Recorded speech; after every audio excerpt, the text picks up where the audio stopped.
Shavua Tov b'Shem Hashem Naseh v'Natzliach. May the learning of the Torah that we do today, may it be in the Zuchut of Klal Yisrael, our Chayilim, and our Chatufim. There is a famous Gemara, Masech Berachot Daf Gimel Amud Bet. Very, very well-known Gemara with David the Melech and Moshe Rabbeinu. Everybody knows that Moshe Rabbeinu, when he came to Paro, what did he tell Paro? That tomorrow Hashem is going to come and he's going to wipe out the firstborn Egyptians. But the language that Moshe Rabbeinu had used, he said, kachatzot. He said, about midnight Hashem is going to come. The Meforshim asked a question, how could it be that Moshe Rabbeinu went ahead and he said, kachatzot, showing that he didn't know when midnight is. But how is it possible that David the Melech said, chatzot laila akum lehododlach al mishpatei tzedekatecha. David the Melech said, Hashem, I would get up at midnight to thank you on your righteous laws. How is it possible David the Melech knew when chatzot is, and Moshe Rabbeinu, Anav Mikol Ha'adam, he was the most humblest person, and he did not know when midnight is. So this is what we want to see today. But there's something more fascinating. There is a Tosfot over here. 1, 2. The fourth Tosfot on the page begins with Dibra Malchil Va'ata Ihu V'amar Kechatzot. He asks a question, which is, why did Moshe Rabbeinu change from the language from what Hashem told him? We'll see that. Let me first read the Gemara, and then we're going to see what Tosfot asks. And from Tosfot Rabotai, we're going to learn a very, very important concept. 2 concepts we're going to learn out for our daily lives.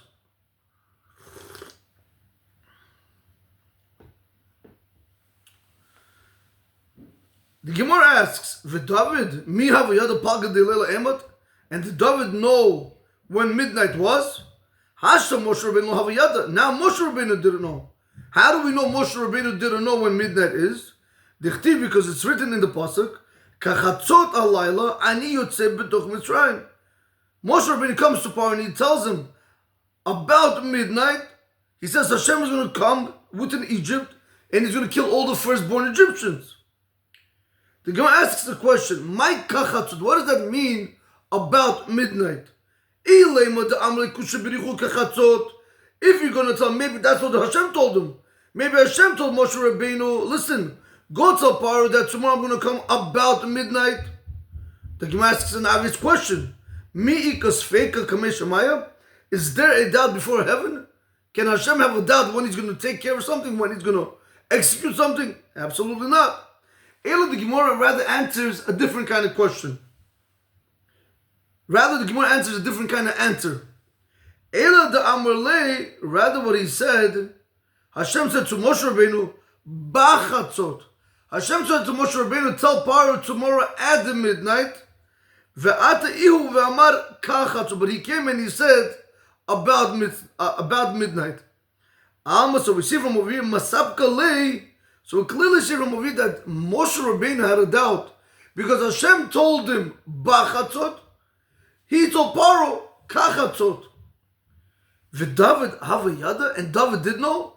On the top of the Gemara used the language of Chatzot Laila, showing that David said at midnight, Akum lehodod lach, I would get up and I would thank you on your righteous laws.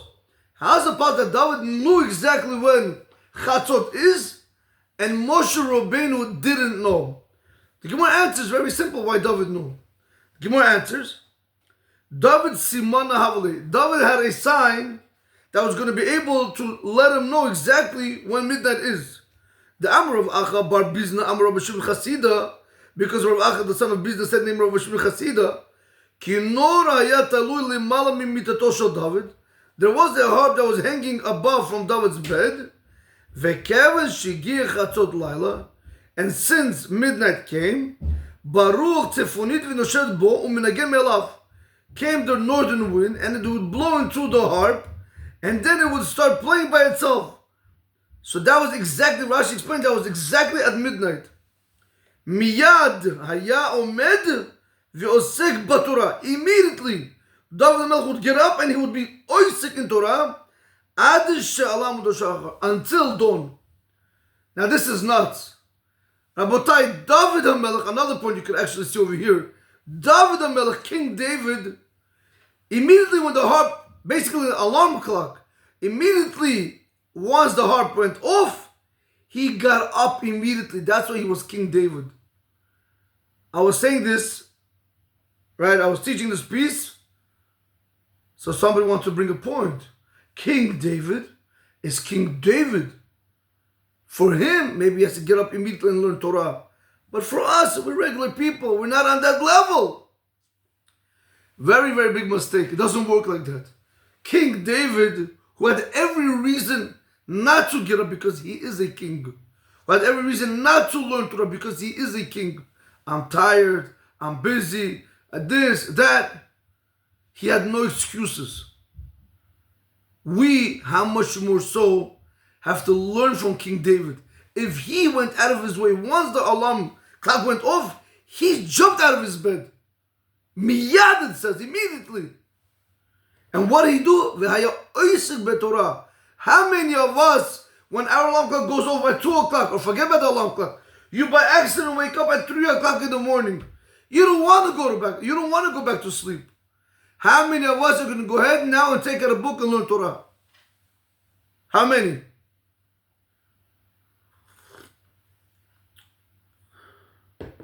Forget the name of the rabbi. He said, how do you know? Oh, Rabbi Abba Shaul. No, Rabbi Mutafir Shlita from Eretz Yisrael. He said, how does a person know when he's learning Torah l'shem shamayim or not? The answer is very simple, when nobody's watching. Yeah, when you're in the synagogue, when people are watching you in the kollel, night kollel, base measures, okay, people watching you, so you got to put on a nice show. Right? Everybody's doing it, why shouldn't I do it? But when you're home, alone, 2 o'clock in the morning, 3 o'clock in the morning, what are you doing? Are you learning or are you doing something else? That Rabotai comes where the Gemara teaches us. David HaMelech, when he would wake up, first thing he would do is to learn Torah until when? Until Amud HaShachar. Prior to this, the Gemara said David HaMelech didn't even sleep the first half of the night. He would doze off while he was learning Torah.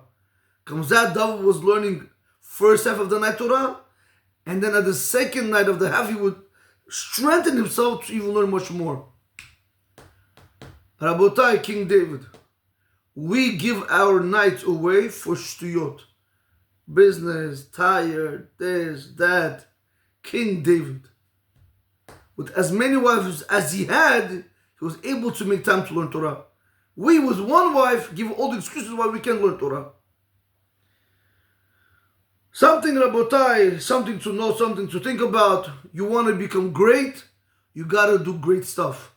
You got to do, meaning that why is this great? Even though it's something small, it's a small act. Getting up is a small act, but it's something big because not everybody's doing it. All the successful people, all the great people, I don't want to compare, Rabotai, lahavdil el lahavdil, I don't want to compare the two. But all the great people, whether in business, whether in sports, whether in bodybuilding, whatever you want to take it, have one thing in common. They wake up early. They have no excuses.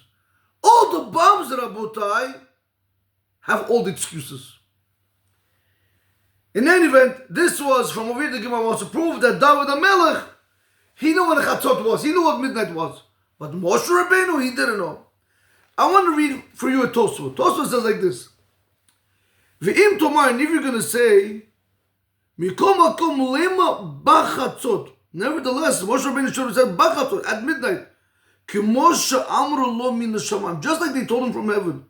If Hashem comes and tells you something to do or something to say, what are you thinking? What are they going to do? What are they going to say? I don't know. I don't get it. If Hashem told you to say bachatzot, say bachatzot. As simple as that. Hashem says asur, I say asur. Hashem says mutar, I say mutar. What is the question of mutar? Is there a doubt? If Hashem tells you something, aren't you going to do it? You know, somebody one time came to Rabbi Mendel Kaufman Zatzal, a very big rabbi from Brentwood, an Ashkenazi rabbi. I sat down by him many, many years. He actually, what's interesting, he actually passed away right before COVID hit. He had a very big funeral. After COVID hit, and after all the funerals were only 10 people, not more. But he would always teach. So somebody came up to the rabbi and he said, Rabbi, I don't understand. If Hashem came to Moshe Rabbeinu, I'm sorry, excuse me, if Hashem came to Avram Avinu and he told him, bring your son Akedah, do Akedah Yitzchak, bind him, slaughter him, what's the problem?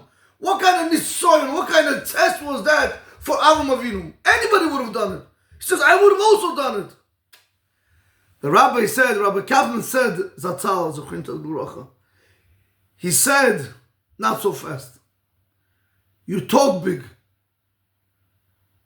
but you won't walk big. He says, what do you mean, Rabbi?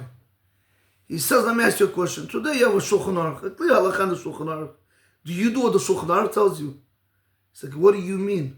The first halakha in the Shulchan Aruch says, Yitgaber kari lamud baboker la'avodat boro shehu morer hashachar. You have to strengthen yourself like a lion in order to serve Hashem, your Creator, that you should awaken dawn. You should be up before light, before dawn comes up, not before sunrise, before dawn comes up. Do you do that mitzvah? Do you do that halakha in the Shulchan Aruch? Come on, Rabbi, it's too early. But Hashem said it. No, it's in the Shulchan Aruch, no? Another halakha. He's not going one after another. Do you do this halakha? Do you have kavanah doing down? Do you have this? Do you have this? Do you have this? Do you have this? Do you have this? No. So why are you coming over here and telling me if Hashem would have told me to go bring my son Akedah Yitzchak, I would have done it. You wouldn't do nothing, Rabotai. It's all talk. Talk is cheap, Rabotai. Actions speak louder than words. We see from a person's action, he can tell you all the good things you want to hear. You ever see how they go on Shidduchim today? They write a whole resume, right? My wife does Shidduchim, whatever. The people come from here. She works on these things. People ask. So they have, I want this kind of girl, I want this. I'll write anything you want on the paper just to make you. But go check out the person or go see who the person is. Right? Mary says something beautiful. Says, why when it comes to buying a house, to buying anything that's important to you, you get lawyers, you make sure there's no liens, you make sure everything's perfect, you're not going to come in the financial loss. Comes getting a domot and clean to get a son-in-law or daughter-in-law, automatically. The resume says nice. Oh, he learns 24 hours a day. Oh, he downs 3 times. Oh, go see what time he goes down. Go see how many hours he really learns. See what he does at home when nobody's watching him. What about her? See how her midot are. How does she dress up when she's at home? Rabotai, we don't understand. You should be getting lawyers to see who your future son-in-law and daughter-in-law is going to be. Find out, Rabotai. Ask.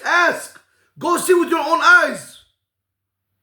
And then, Rabotai, you wonder why the divorce rate is 88%, 90% chas v'shalom. Rabotai, what? Rabotai, do your due diligence before you marry off your children. Don't just marry them off. You don't want to buy a watch, Rabotai, a watch. You don't want to buy one watch without papers or without trusting somebody if they're not a reliable source. You want to go ahead and just, based off what they wrote over here. Again, I'm not against this shit. It's nice, right? All you want. But Rabotai, the bottom line, do you really do everything that you wrote? I want this kind of girl, I want this kind of girl, I want this kind of girl, I want this kind of boy, I want this kind of boy. Tomorrow you're going to get married, Rabotai, everything changes. Life forces you sometimes to go the other way. You want to do one thing, but there's expenses, Rabotai, there's bills, there's arguments, there's this, that. What do you think? It's a one straight road?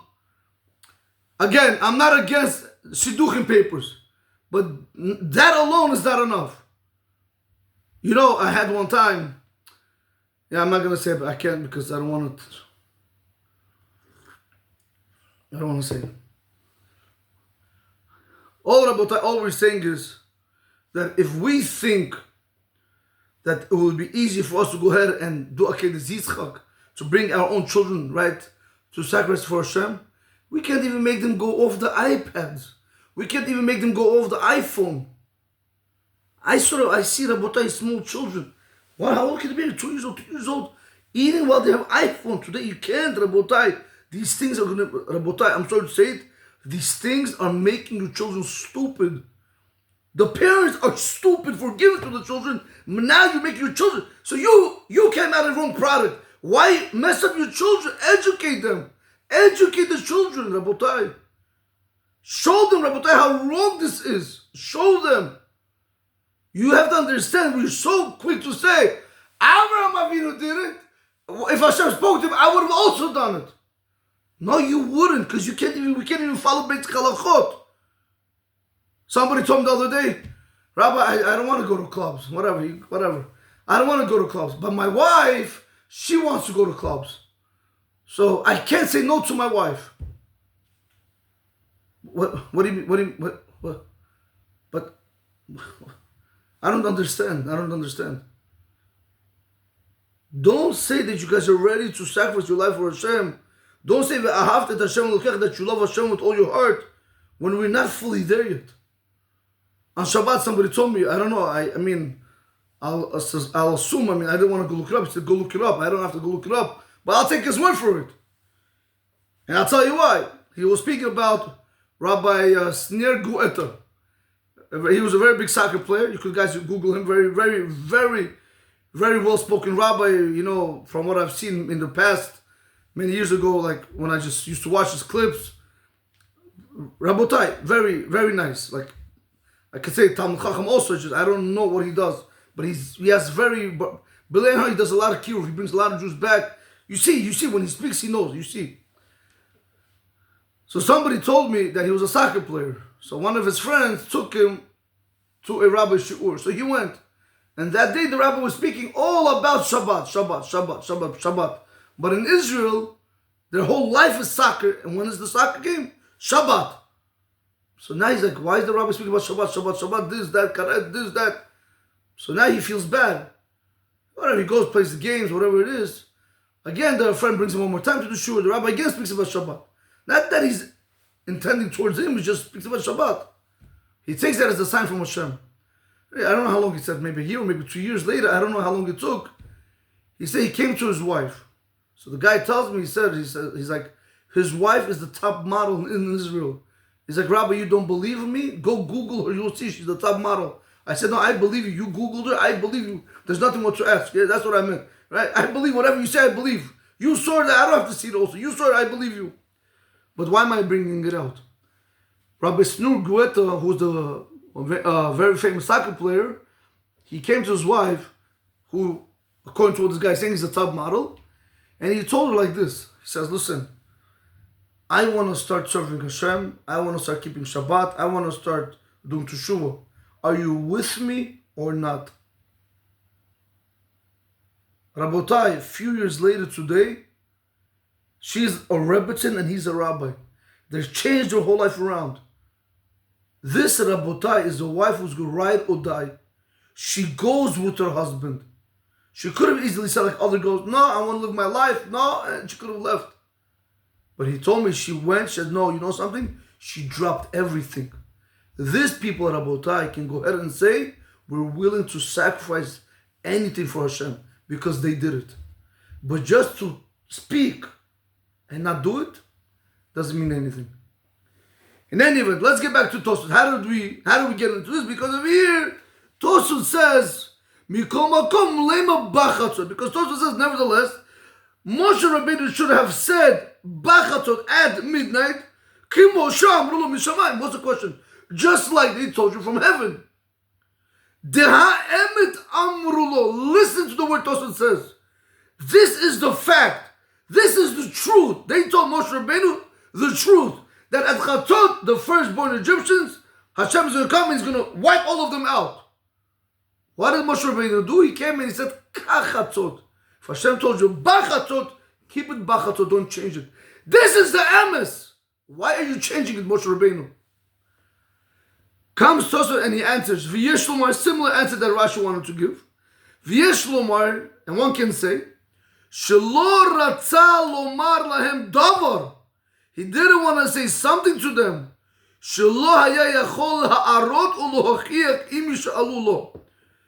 If they're going to come and they're going to ask him, he's not going to be able to prove to them. Moshe Rabbeinu, not that he would not, of course he should. He would have said Bachatzot like Hashem said it. But Moshe Rabbeinu was afraid that had the Egyptians going to ask him, Moshe Rabbeinu, can you show us exactly that point of Chatzot? When is it going to be that Hashem is going to come and wipe out all the Egyptians? Moshe Rabbeinu said, he was afraid maybe he's not going to be able to show them that period of Chatzot and prove to them that's exactly when Hashem is going to come. Not that it's not going to happen. He wasn't going to be able to prove it. So Moshe Rabbeinu said, I'd rather say Kach Chatzot. Rabotai, listen to this carefully. Two fundamental points from Musa Chaskel. Listen to these words. Comes Tosfot and he says, to Moshe Rabbeinu, the question is, Daha Emet Amrulo. To Moshe Rabbeinu, if they told Moshe Rabbeinu that this is the Emet and he should have said it, I want to ask ourselves one question. We know what the Emet is. Why aren't we saying it? Why are we always deviating from the Emet? Why are we bending the rules from what the Shulchan Aruch paskins? I'm not speaking about leniencies. There could be leniencies. I'm saying, why are we going against halachot? I got into a discussion with a certain person, a religious person, doesn't matter. Talmud Chacham, not Talmud, doesn't matter. Where he wanted to prove to me today that our women today, the way they get dressed, are modest. They're modest enough in order for us to be able to sit together in parties. That's my everyday conversation. Not every, I'm just saying that's what happens. If you're able to catch me on, this is what's going to end up happening. People always try to prove me wrong, which is fine. They can say whatever they want because the Shulchan Aruch just says the opposite. Doesn't matter. In Tav Kuf Chav Tet, that's 529. Halacha Dalet. I believe Halacha Dalet and Halacha Hey and the Shar Tziyun. Look at the Mishabur, you guys will see. It's not the class for that. So he wanted to prove to me that you can go ahead and you can have today mixed eating, and I'll tell you why. Because halachically, if older women are modest and the men are not parutz and the men are moral men, they're not immoral, they're not very quick with they're not always looking at every woman, then we're not gonna have a problem with. I don't care who you're sitting with, because the Gemara Masechet Pesachim, that's what it paskins. The Gemara Masechet Pesachim says that at the time when they used to bring the Korban Pesach on the festivals, they used to have women sitting with them. And this is, by the way, the Pesach from Moshe Feinstein Zatzal. He's the one actually made the Pesach from there, that why men and women are allowed to sit together.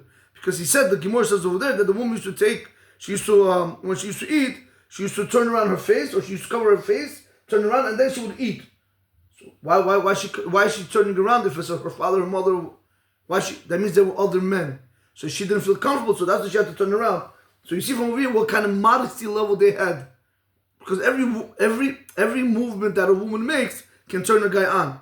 Her lips, her eyes, the eyelashes, the lipstick, the facial mascara, the fingernails, the skin. The Shulchan Aruch never speaks about all these things. How we have to be careful. Even clothing, that if you ever seen it on a woman, not sure that I was saying back then they used to hang it up to dry. You can't even look at that because it comes to remind you of her. There's a lot of halachot, Rabotai. You can't do things that are going to cause you to chas v'shalom get excited. Anyway, so that's what Rav Moshe finds in Paskins. But Rav Moshe finds in Paskin that when you're speaking about modest women like Rebbe Chaim Kanievsky, Chacham Ovadia Yosef's wives, the Lubavitcher Rebbe's wife, women that are, they come fully modest. So you wanted to prove to me and you want to say, Rabbi, I want to tell you something. He said, you should know today our women are modest. I said, with all due respect, today, the way women come to the weddings, they're not modest. I'll tell you one thing. I've seen one woman, or maybe two women, big rabbis, I don't want to say their names, that their wives came modest. I've seen them when they invited me for their children's wedding. I saw the way they're dressed. It's nuts. It is nuts. Literally one long dress. You can't tell the body. You can't tell anything. One long dress. That's it. Hair covering.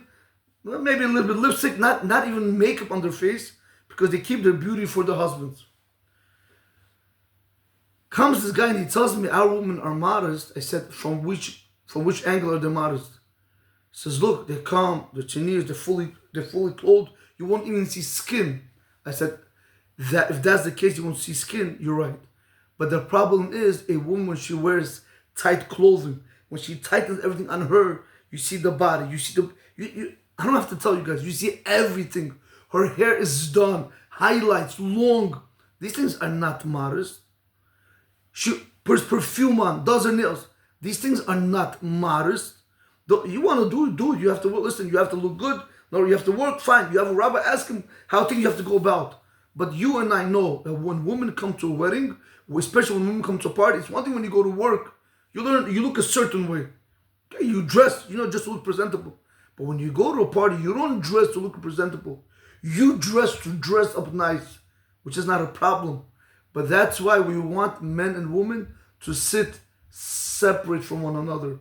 Women should sit with women, men should sit with men. Because you have to understand, a woman that's not immodest, not even Rav Moshe Feinstein would have allowed you to sit with her. Not even on the same, even if you don't know the woman on the same bus, if she's sitting with you, a immodest woman, and she's gonna turn you on, and she's gonna make you think bad thoughts, you can't sit next to her.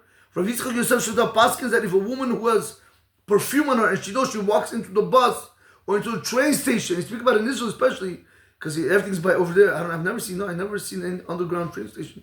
But he says when they walk in, if the bus is going to smell like them now with the perfume, it's going to entice a lot of men, she's not allowed to get on the bus. Rabotai, it's all about what can come out of it. So I told this guy, I said, you can tell me whatever you want. The Shulchan Aruch doesn't say like you say. And the problem is, Rabotai, if that is the emet, why aren't we saying what's emet? Why are we trying to bend the rules to do the way we want to do it? Why don't we do the way Hashem says it should be done? Comes to us and he says, Moshe Rabbeinu, why didn't you say Bachatzot like they told you from heaven? Because that is the emet. This Tosfot Rabotai is speaking to us. If from Hashem He sends us our Chachamim, if they tell us the Shulchan Aruch, Chacham Ovadia, right, Rabben Shabashul, whoever you want, Rabotai, you have a rabbi, you follow your rabbi. You follow a rabbi who's a Talmid Chacham and who was Yerushalayim. You follow them, Rabotai. If they tell you something, why aren't we listening to them? If this is the emet, why aren't we listening to them? That's question number one. That's point number one.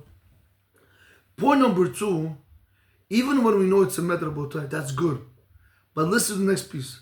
Moshe Rabbeinu was afraid to answer. He was afraid to say kachatzot to Paro because maybe they're going to make a mistake, and he wasn't going to be able to prove or back up what he said. How many of us, we speak, we say things without any source? I heard it, this, that, especially today. I was shown the other day something nuts. I didn't know that there's such a thing that's called green screen, whatever it is. I don't even know how it works, right? You could have people, they wear all green, and so basically they showed me you have basically the original version, and then you have the same version on the bottom, but with green people there helping this person out. So one thing that they showed me a soccer player, right? He had a ball, so the Coke bottle was on top like this, and the ball was on the bottom, right? So the green man was basically standing over here. So I don't know who the soccer player, very good soccer player, he kicked the ball. At the same time, when he kicked it, the Coke bottle, the Pepsi bottle, flipped and it stood on it stood like that. It flipped and then it stood on the bottom like that, on the bottom of the bottle. That's what you see in the original. And the green screen with that green person, you see over there what? You see that the guy's holding it, and then when he kicks the ball, when it flips, he puts it down. But you don't see that. Why am I trying to tell you this? Today, we say so much. Do you have any backup? You know how much, all these, I don't know how, especially with the AI, do you know how many things could be made up now? You have any idea, Rabotai, the world that we're going into now? Before they used to say, don't trust anything you hear and half of what you see. Rabotai, I want to tell you something else. Don't trust anything you hear and everything you see. Don't trust nothing. This is why I'm telling you, Rabotai, HaKadosh Baruch Hu knows what we're facing. That's why He gave us the Shulchan Aruch, Emet, Torah, Moshe Emet, V'Torato Emet. Moshe's Emet and his Torah is Emet. That's here. This you could never change. Torah will never change. Our Chazal will never change, Rabotai. Our Hashem will everything by us is Emet. This you can trust. This you see you can trust. A rabbi says these words, you can trust these words. Only this, Rabotai, I'm starting understanding now why nothing in the world can actually right now you can trust with all this that's going on. Somebody showed me the other day also, a grandfather died. I don't know, honestly. Wow. A grandfather died, and there was a niece, but she never saw her grandfather. So what does AI do? It's AI takes the grandfather. I don't know how she did it. Whatever, you combine the pictures. I don't know how the AI does it. I can't understand it. So the niece is over here, the girl, and the grandfather's over here. The AI did it somehow that the grandfather is hugging the niece. Now she has a picture where her grandfather's holding her. AI. Rabotai, I've heard about this in Eretz Yisrael. Somebody told me that when I never knew that. I heard about this in Eretz Yisrael that if they want to get back even with rabbis or certain Talmidei Chachamim, because if they see that they're growing or they see that they're putting a lot of pressure on people, meaning if they want to remove them from their position, they make fake pictures. I never knew this. They'll take 2-3 women and they'll put him like this, like he's with them, and then they're gonna basically blackmail him. Say, if you're not gonna move out of our way, we're gonna pose this throughout the whole world, and the whole world is gonna see that you're a fake rabbi. I don't know why he has to be afraid. Listen, you know who you are. But this is what we're dealing with. Today, Rabotai, you can't trust nothing what you hear and everything what you see except our Torah alone. That's why am I telling this? Comes to us and he says, he didn't want to say something that he's not going to be able to prove himself. He's not going to be able to back himself up. We, Rabotai, if we don't know this Torah, how do we even speak about it? How many times you see people when somebody asks halakha, they jump because maybe they heard the halakha from a rabbi. Rabotai, it's nice to hear, but did you actually see the halakha? Do you know what goes behind any given halakha? Take any Talmud Chacham in our generation today. When he says halakha, do you know how much work goes behind the halakha? So you think you heard one thing and now you try to make extractions. No, Rabotai, it doesn't work like that. There's so many opinions on one halakha. To understand it very well, then they speak. Then just come out and just read it out. That's why, Rabotai, we have to be careful. Never to jump if you don't have any backing for your words. I showed this piece in the Mesivta. The Mesivta says something nice. He says this right now, what we're saying is, when it comes to materialistic things, all this, all the things that you're not going to be able to back up, be quiet. Why do you have to get yourself involved? This happened, that happened, this happened. Why do you have to get yourself involved? A person loses credibility. The Gemara and Davda Amr Aleph actually brings it down, Rashi brings it down, that a person loses credibility when you're not able to go ahead and back yourself up. You have to know 100% that what you're saying is 100%. How do you say it? How do you have those notarized? When you have to 100% know that this is the emet. If you don't know 100% that this is emet, you show with your own eyes. I mean, not on the what do you call these things? On the phone. You saw with your own. If you don't see it with your own eyes, Rabotai, very big problem, Rabotai. Can you prove what you're saying? If not, don't say anything. That's the way the Chachamim learn when it comes to materialistic things. When it comes to spirituality, come out Chachamim, they say on the contrary. When you know it, you have to say it. But how do you have to know it? Let me just see something. 1 second. Let me see something. I want to quote for you a Gemara Masechet Kiddushin. This is a scary thought. This is a scary thought because, we have so much time on our hands that somehow we do everything. Rabbi Chaim one time said that somebody asked him, Rabbi, you want to go fishing? Many years ago. I'm talking about maybe 24 years ago, 25 years ago. Rabbi Chaim said, one time they told Rabbi Chaim, you want to go fishing with us? I don't know, somebody from the Tzibur screamed out. Rabbi Chaim said, tell me, you finished all the books? You finished Chumshei Torah? No. You finished Mishnayot? No. You finished Shas? No. You finished Masech? No. You finished Chalach Shulchan Aruch? No. How do you have time to waste if you don't finish all these books? You'll be held, I think the Aruch HaShulchan, Shulchan Aruch Harav. That's the Baal Tanya. He says the Shulchan Aruch Harav, he brings down that if a person doesn't do a quota of Torah that he's supposed to learn, he's going to come back down as a Gilgul, as a reincarnation, back down to this world. Don't think, Rabotai, your life was given to you so you can have a good time and waste your life. No. Your life was given to you so you can learn Torah, remember your Torah.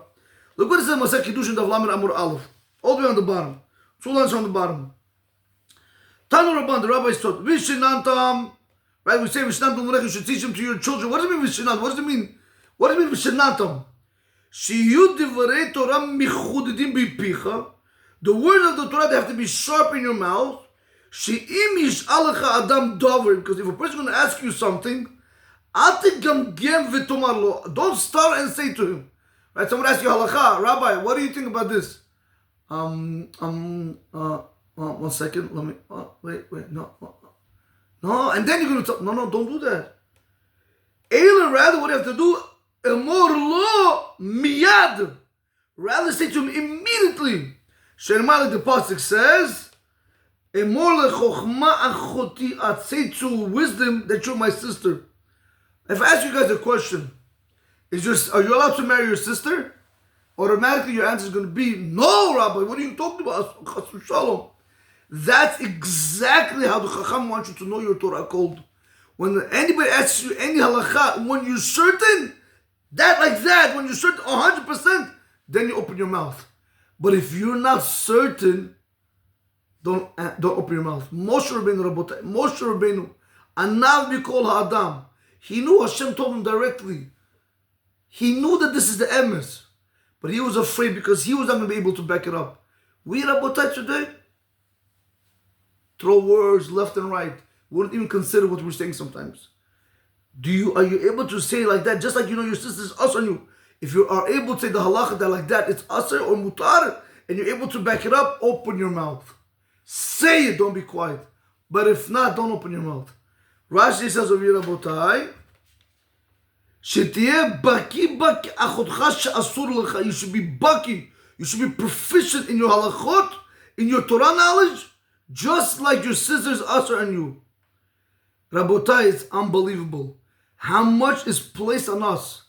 Hashem is going to ask you, did you remember what you learned? I learned. People have learned. Did you do chazarot? No. Rabotai, everything that we do is good. But we have to start doing what's required of us, and not what is comfortable to us. This is very important. This is why it's very important to learn inside, so you can see, you can hear, you can feel, you can live it. And this, Rabotai, in my humble opinion, this Tosfot is a very important Tosfot. If Hashem tells you something, and that is the emet, which is our Shulchan Aruch, and that is the emet, there's no reason to deviate, like this, like that. That's the emet. Never be afraid to say exactly what the Shulchan Aruch says. And another thing, Rabotai, if you're not able in the materialistic world, if you're not able to back up what you're saying, don't say it at all. But when it comes to the Torah law, when you know 100%, you say it. And I'll tell you something. Even if you're going to tell me right now, like say you learned the Shulchan Aruch, correct? You saw the Shulchan Aruch. It says, for example, I don't know, give me halakha. It says, okay, so let's say it's my bed halakha. Well, let's say, right in chapter 2 in the Shulchan Aruch in halakha 6, it says that it's forbidden for a person to walk asur lalech become a zikufa. A person is not allowed to walk with an upright stature. A person cannot walk in a haughty way. He has to walk humbly. He has to walk a little bit. His eyes have to be able to see up to dal damot, up to 6 to 8 feet. That's how much you're able to see. That's how you shouldn't. Person shouldn't walk like this, where you can't even see where he's going to trip right now. So if that's what the halacha says, the whole world can be doing just the opposite. It doesn't matter because that is the emet, and you know that's the emet, and you should speak about that's the emet because you know where it's brought down. I want to just see something. I did that 1 second. Let me just see something.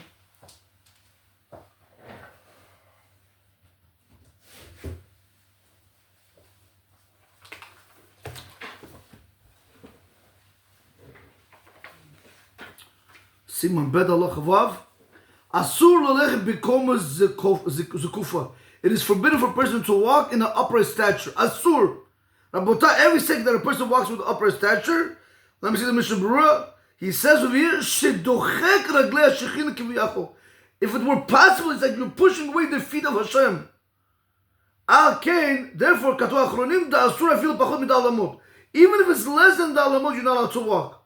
Upashud afilu omed bimkomo ve'ein holech klal. And it simply says, even if you're standing in one place and you're not walking at all, you're not allowed to be like this. Rabotai, I want to just share with you like this. I want to put it like this. When you know that this is the emet, Siman Bet, Allah Chavav, Sivkat and Tet, when you know this is the emet, you follow with the halacha, you don't have to be afraid of nothing. This is what Hashem told. This is exactly, Rabotai, Hashem passing down the words through the Shulchan Aruch to us. That's what the Rabban, that's what the Chachamim are. They are HaKadosh Baruch Hu, Hashem's voice speaking to the Jewish people. That's why this is the emet. This is what we have to do. Now, when tomorrow someone's going to ask you and you know this cold, you have to go ahead and say that it's asur. Somebody came up. There was a debate. Whatever. One rabbi went to a very big event, and there was at least 16 to 20 rabbis, big rabbis that came from Israel for somebody's wedding, whatever it was. And so this particular person, Baruch Hashem, he has money. So he made two floor wedding. He made one for people that want to sit together, and one he made downstairs for people that want to be separate. Yeah, 2 floors. So when they asked the rabbi who was downstairs, when they asked him to give a speech upstairs, because almost everybody was upstairs, when he went upstairs, he saw there was a table of rabbis sitting in a corner, at least 2 tables of rabbis sitting in a corner.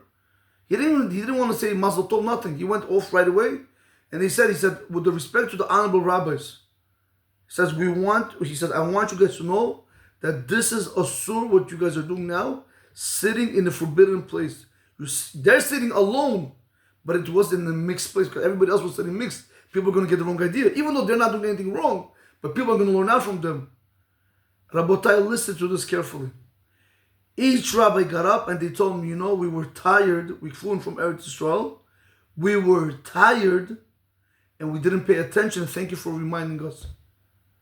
But the funny part is that this person, before when the rabbi came out to speak, why did he attack them like that?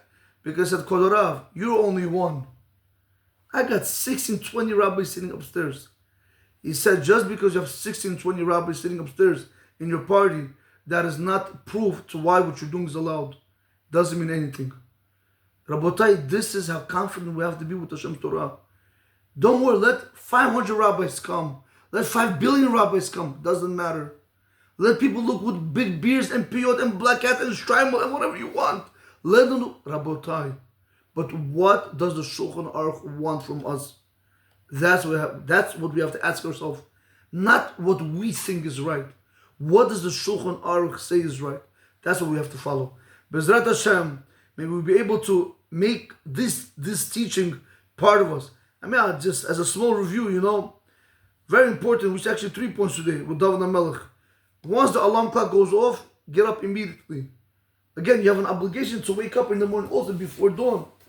Right? I want to show you something. Listen, I'm here, Shulchan Aruch. Is it easy to do? No. Can you? Is it possible? Yes. If you go to sleep on time, you could do anything, Rabotai. I know people that have to work. Sometimes they don't even sleep nights. I know people that even go to sleep 2 o'clock. They have to be at work 5 o'clock. They're at work 5 o'clock because if not, they're fired. Right here, Rabotai, Siman Al Halach Aleph. Yitgaber ka'ari la'amod baboker. Strengthen yourself like a lion to get up in the morning. La'avodat buro, to serve your Creator. Shiyeh hu me'oreh shachar. You should be waking up dawn, not sunrise, Rabotai. 72 minutes before sunrise is dawn. That's when you should be waking up, not after dawn. That's what the halakha says. You're going to tell Rabbi, everybody does everything just the opposite? Fine. Everybody, let the people do whatever they want, but that's what the halakha requires. Now, you're going to tell me, if you're that type of person, Chacham Avadi brings down, Rabbi Dahan brings down on the bottom over here, the Chacham Avadi says, but let's say you're a person that learns Torah till late at night. You learn Torah the first half of the night, you learn, you're busy learning, you're busy teaching, whatever it might be. Okay, no problem. Torah takes precedence over, and that's no problem. Go ahead, learn Torah, daven at a 7 o'clock minyan, 8 o'clock minyan, whatever it is. But I'm speaking about right now, Rabotai, if you are a Balabayit, or you're even a Talmud Chacham, but you hit the bed at 10 o'clock, 11 o'clock, even 12 or even 1, Rabotai, today Nets is very late. Today Nets is what, around 7:18? So what, you tell me you can't wake up before 6 o'clock? You tell me you can't wake up before 6 o'clock? Yeah, when Nets is earlier, it gets harder to wake up before dawn. But now for sure you could do it. In any event, all I'm just trying to bring out a point is Hashem should give us the strength. We have to have the siyata d'shemaya. We have to have the siyata d'shemaya from HaKadosh Baruch Hu. And I'll tell you why. I don't know why these all Rabotai, when I teach, it's not really prepared. Only because when I speak, whatever Hashem puts in my mind, I say. That's how it works. It has to be part of me. I can't, try to wing it. Let me see over here.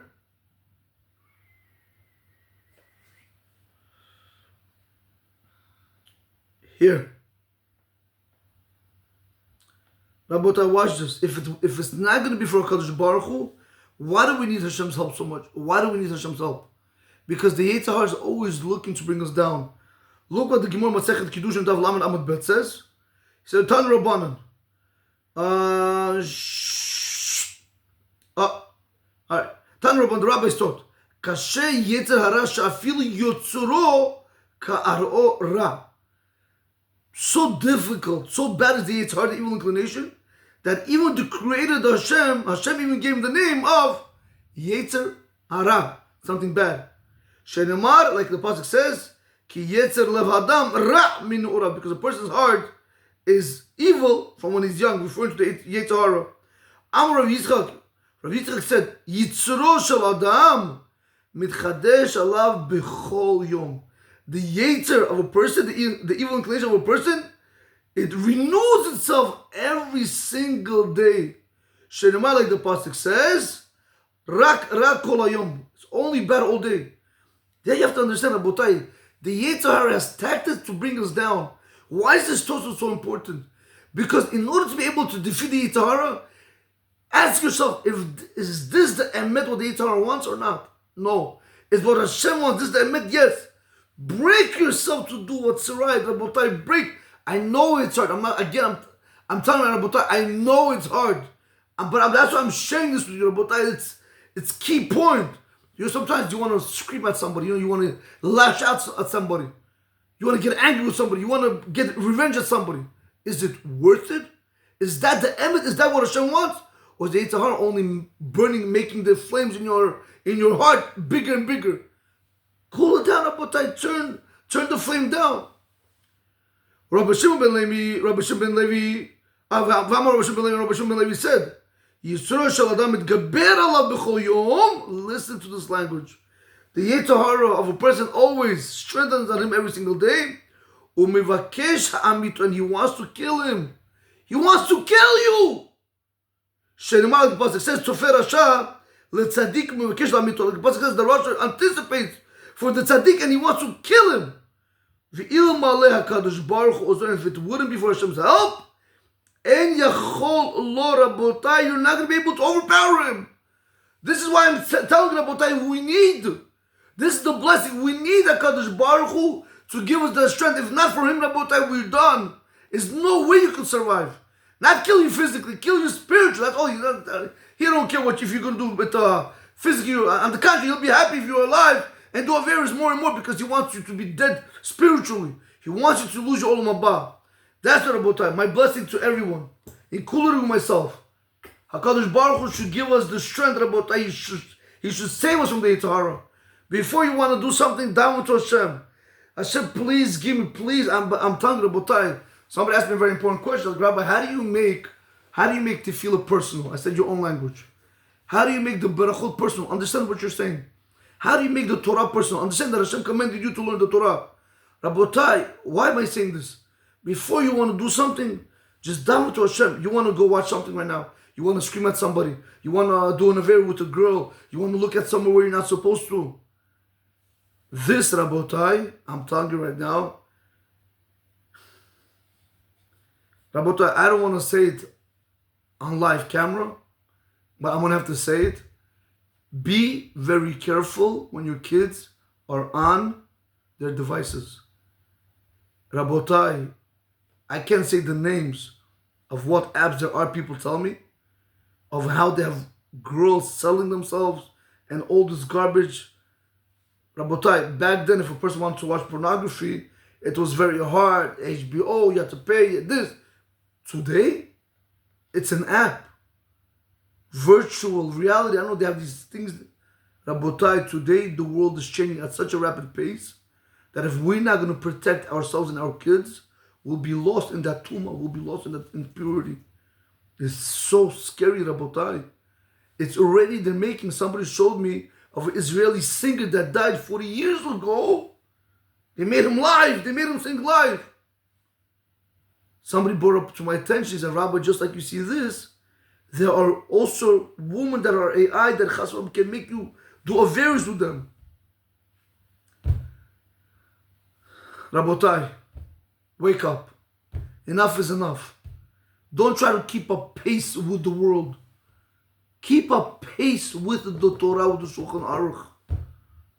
Put your head in here, not in there. Protect yourselves, your children. May Hashem give us the strength, Rabotai, to be able to overcome. Maybe we're able, now that I think about it, maybe that's what the Gomer Vilna said in the times of Mashiach. A person gonna have to hang on to the wall. He gave an example that when it's going to be so dark in the days of Mashiach that if you ever see like a train, if you ever were in a subway when the train passes, the space between the wall and the train is very little. That means all you can do is hang on. You can barely hang on with your nails onto the wall. If you let go, the train runs you over. So he said, the Gaon Vilna said in the times of Mashiach, that's exactly what's going to happen.